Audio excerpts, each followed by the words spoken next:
महाभारत के प्रेमियों, मैं राम सागर शास्त्री आप लोगों के समक्ष रखने जा रहा हूं अभिमन्यु विवाह। देखिए, जब दुर्योधन विराटपुर से परास्त होकर घर पहुंचा तो उसे बहुत बड़ी ग्लानि हुई। शकुनी ने कहा, भांजे, किसी दूत को विराटपुर भेजकर धर्मराज को संदेश दे दो कि हमने तुम्हें अवधि से पहले पहचान लिया है, इसलिए तुम्हें फिर से वनवास भोगना होगा। दूत विराटपुर में पहुंचा, उसने धर्मराज को जाकर संदेश दिया कि महाराज दुर्योधन का कहना है कि अवधि साधि तुम की न प्रकाशा, 12 वर्ष करहु वनवासा। धर्मराज ने दूत को हिसाब किताब लगाकर बताया कि दुर्योधन से कह देना कि विराटपुर से जब तुम पराजित हुए थे उसी दिन 13 मास और 10 दिन बीत चुके थे। दूत ने हस्तिनापुर में पहुंचकर दुर्योधन को बताया तो द्रोणाचार्य, भीष्म आदि ने यही कहा कि पांडवों की निश्चित अवधि पूरी हो चुकी है। इधर राजा विराट को बहुत पश्चाताप हुआ कि मैंने पांडवों से अपनी सेवा करवाई है। उत्तर से कहने लगे नप विराट तेई बार, दुहिता दीजे अर्जुन करी विवाह शुभचार। उन्होंने उत्तर कुमार से कहा, पुत्र, इस ऋण से मुक्त होने का अब तो एक ही उपाय है कि अर्जुन के साथ उत्तरा का विवाह कर दो। यह बात जब अर्जुन को मालूम हुई तो उन्होंने विराट से कहा कि मैंने उत्तरा को नृत्य संगीत सिखाया है, इसलिए वह हमारे लिए पुत्री के समान है। अगर तुम उसका विवाह ही करना चाहते हो तो हमारे पुत्र अभिमन्यु के साथ कर दो। अब तो अभिमन्यु के विवाह की तैयारी होने लगी। तब तक धर्म पुरोहित भी आ गए। पांडवों ने उनके चरणों में प्रणाम करके कहा, विप्रदेव, अभिमन्यु के विवाह के लिए मुझे क्या करना चाहिए? उन्होंने कहा, सबसे पहले द्वारका को दूत भेजकर भगवान कृष्ण को बुलवाइए, वे सुभद्रा और अभिमन्यु के सहित यहाँ आ जाएंगे, इसके बाद आगे का काम देखा जाएगा। धर्मराज ने दूत भेजकर कृष्ण को बुलवाया। वे सुभद्रा और अभिमन्यु के सहित वहां पहुंच गए। पांचाल से द्रुपद नरेश को बुलवाया गया, जो द्रौपदी के 5 पुत्रों को लेकर उपस्थित हुए। कुंती उस समय पितृ के घर में रह रही थी। संदेश पाते ही कुंती भी आ गई। सूरसेन को भी बुलवाया गया। शुभ मुहूर्त देखकर अभिमन्यु का वैदिक दिन से विवाह हुआ कि शुभ घटिका शुभ लगन कन शुभ बार ही सो पाई, रचो ब्याह अभिमन्यु को मंगल चार कराई। धर्म पुरोहित और व्यास जी ने वैदिक मंत्रों का उच्चारण किया। वरवधू मंडप में विराजमान हुए। ढोल नगाड़े बजने लगे। स्त्रियां मंगल गान करने लगी। राजा विराट ने विधिवत कन्यादान किया। किते ही अवसर विराट नरना था, और गयो राखी कुश कन्या था। आज बड़े प्रेम के साथ उत्तरा और अभिमन्यु का विवाह हुआ। राजा ने बहुत कुछ दान दहेज भी दिया।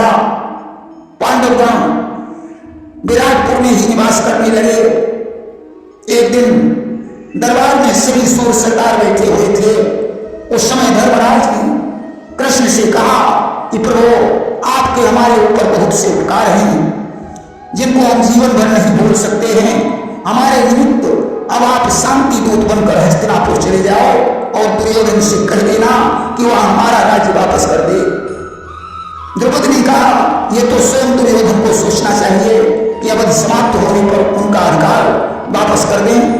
भगवान ने कहा, अगर उसकी ऐसी ही नियत होती तो आज ऐसी नौबत ही क्यों आती। राजा विराट ने भी कहा, यह दुर्योधन का अन्याय है। कृष्ण ने कहा, मैं जाकर दुर्योधन को समझाऊंगा, शायद वह रानी से मान जाए, अन्यथा संग्राम तो करना ही पड़ेगा। भगवान कृष्ण ज्यों जाने का विचार करने लगे, तब तक द्रौपदी अपने केशों को बिखराए हुए आ गई। उसने कृष्ण की ओर देखकर कहा, ठहरो श्याम सुंदर, कहां जा रहे हो? कि खुले बालों को मेरे श्याम सुंदर देखते जाओ, खिंचा कौरवों सभा बीचो वो अंबर देखते जाओ। उधर कौरव सभा और इस तरफ है लाज कृष्णा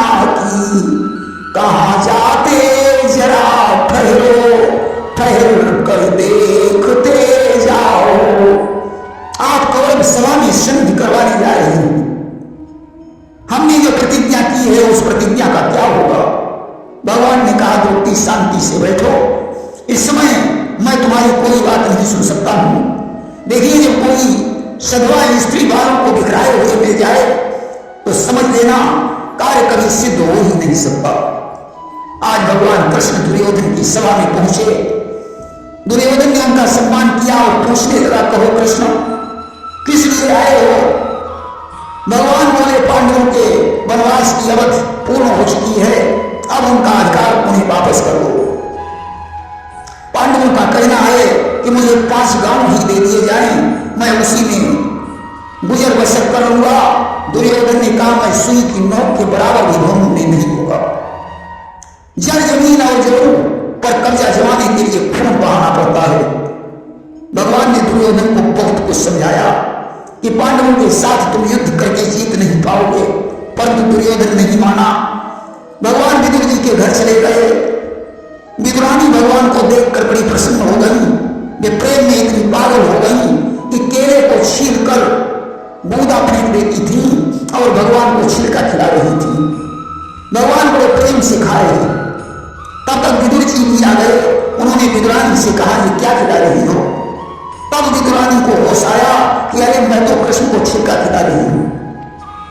उन्होंने कृष्ण को साग पात का भोजन कराया। भगवान ने बड़े प्रेम से खाया। तब तक कुंती भी आ गई। उन्होंने पूछा, कृष्ण तुम दुर्योधन के पास संधि का प्रस्ताव लेकर गए थे, उसका क्या परिणाम हुआ? कृष्ण ने कहा, हुआ ही, दुर्योधन संधि नहीं करना चाहता है। कुंती को सुनकर बड़ा दुख हुआ। उन्होंने कहा, कृष्ण इस संसार में मेरे जैसा दुखी मनुष्य ही नहीं होगा। अब कुंती ही दुखित देखिए बुराई, कही हरिचंद्र कथा समझाई।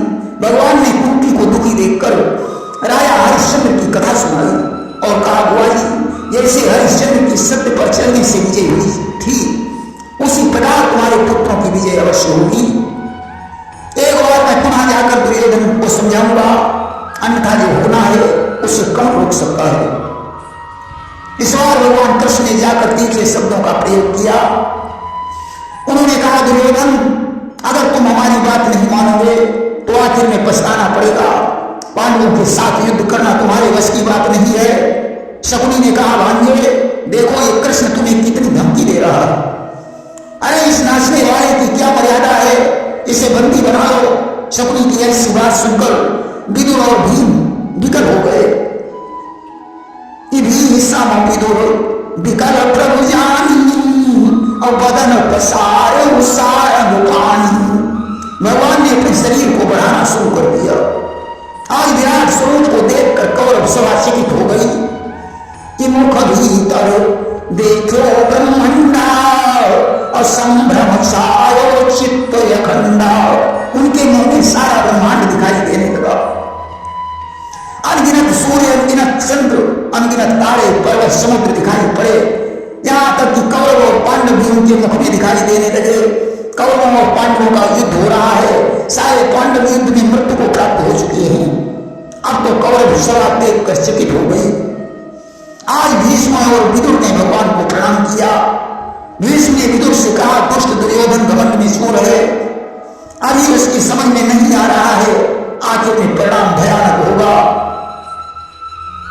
विराट रूप दिखाकर भगवान वहां से लौटकर विराटपुर पहुंचे और उन्होंने कहा कि धर्मराज, बिना युद्ध के भूमि प्राप्त नहीं हो सकती है, इसलिए संग्राम करना पड़ेगा। अब तो बहुत से वीरों ने यही कहा, हम युद्ध करने के लिए तैयार हैं। बलराम जी भी वहां उपस्थित थे।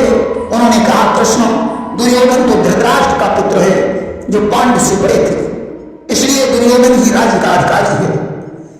कि है जेठे को राजकुमारा और दुर्योधन ही राज्य अधिकारा। इन्हें तो चचेरे भाई होने के कारण राजा दुर्योधन की यहां हजूरी में रहना चाहिए। भगवान कृष्ण बोले, दाऊ जी अगर कौरव और पांडवों के इतिहास को ठीक से समझोगे तो बात समझ में आ जाएगी। कृष्ण ने शांतनु के जन्म से लेकर पांडव के सिंहासन पर बैठने तक की कहानी सुनाई और कहा, भैया अब जब पांडव के पुत्र राज्य के योग्य हो गए हैं तो क्या उनका अधिकार नहीं दिया जाएगा?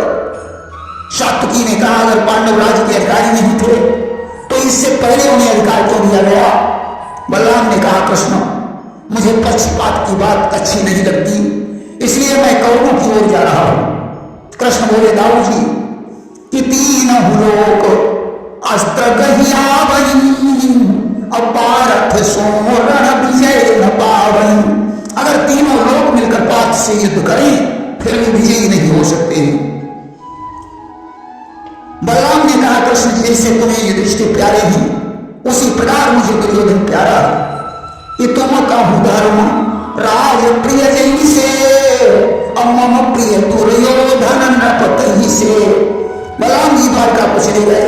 भगवान कृष्ण ने धर्मराज से कहा देश देश को युद्ध का निमंत्रण भेज दो, जो साधु राजा होंगे वह तुम्हारे पक्ष में लड़ने के लिए आएंगे।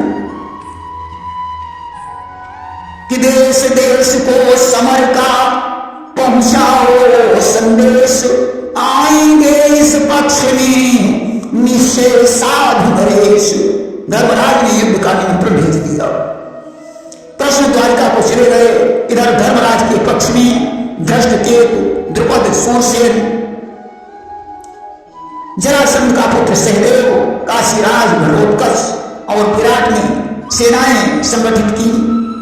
दुर्योधन को जब पता चला कि पांडव अपनी सेना एकत्रित कर रहे हैं, उसने शकुनी और कर्ण को बताया कि अभी गुप्तचर के द्वारा पता चला है कि सैन्य सत्य सोहिनी नट 40,000 धर्मराज के पास में इतने हैं सरदार। धर्मराज ने 7 अश्वनी सेना एकत्रित की है जिसमें 40,000 राजा धर्मराज के पक्ष में शामिल है। शकुनी और अश्वत्थामा भी उस सभा में मौजूद थे।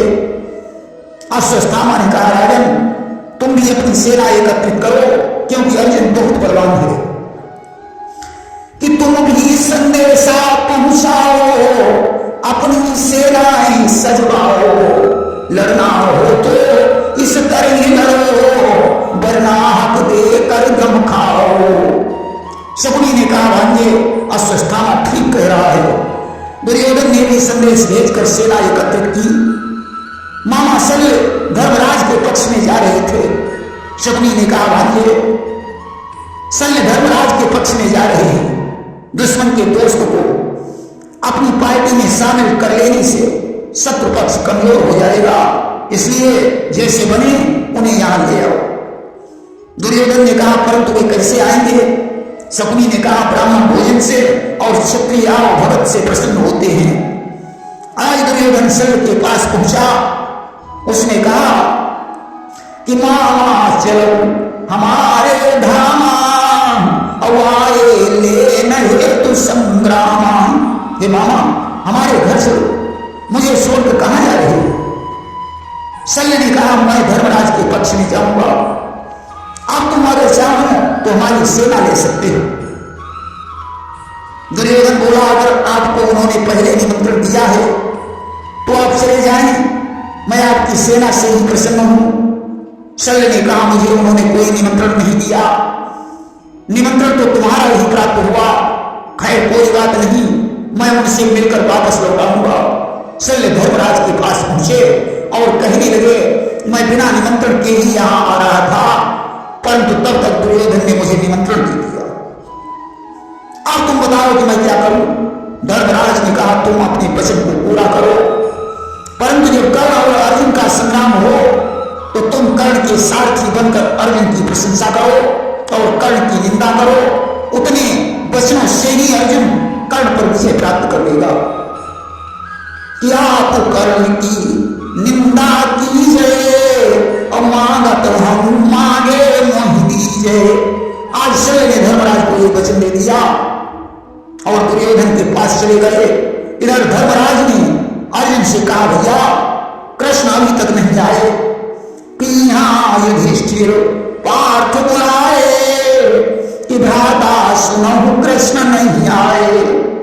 अर्जुन तुरंत रथ पर सवार हुए और द्वारकापुरी को चल पड़े।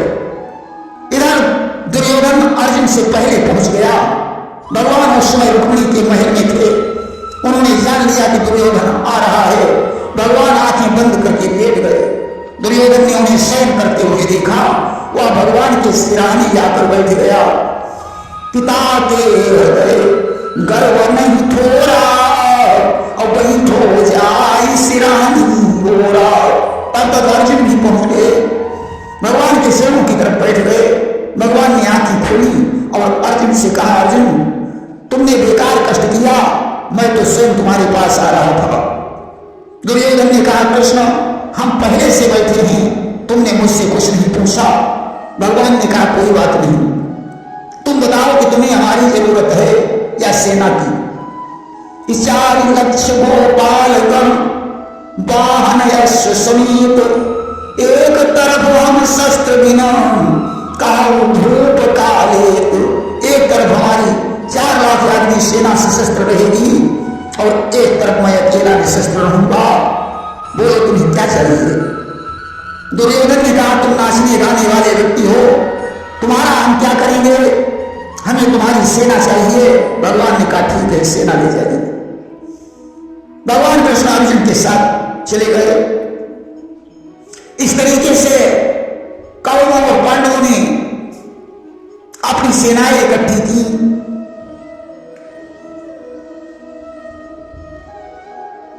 देखिए, दुर्योधन अब बलराम के पास पहुंचा। उसने कहा, आप हमारी सहायता करें। बलराम ने कहा, हम इधर रहेंगे और कृष्ण उधर रहेंगे, क्या बात ठीक नहीं है, इसलिए मैं तुम्हें 1 लाख योद्धा समर्पित कर रहा हूं। इधर सेना संग मंत्र हमारा, और हुई है स्वेज लिखा कर तारा। दुर्योधन सेना लेकर कृतवर्मा के पास पहुंचा। कृतवर्मा सेना सहित दुर्योधन के साथ चल पड़ा। आज इस तरीके से कौरव और पांडवों ने अपनी अपनी सेनाएं इकट्ठी की। 7 अश्वनी सेना पांडवों की तरफ और 11 अश्वनी सेना कौरवों की तरफ है। सेनाएं इकट्ठी हो जाने के बाद भी धर्मराज संघ के प्रयास में लगे हुए हैं। इसके आगे का प्रसंग हम आपको सुनाएंगे सैन्य समागम में। प्रेम से वृंदावन बिहारी लाल की जय।